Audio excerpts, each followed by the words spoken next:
Two children joined Pope Francis for his weekly prayer from the papal apartments. The pontiff used the service to call for peace and reconciliation in Ukraine, and to symbolise this, the children released two white doves into the air.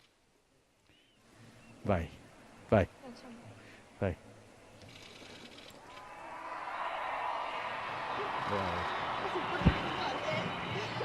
But as they took off, one was attacked by a passing seagull, while the other was repeatedly pecked by a crow.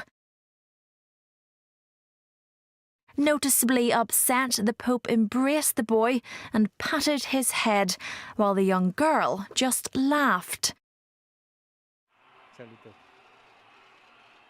It's not known what happened to the doves after the incident.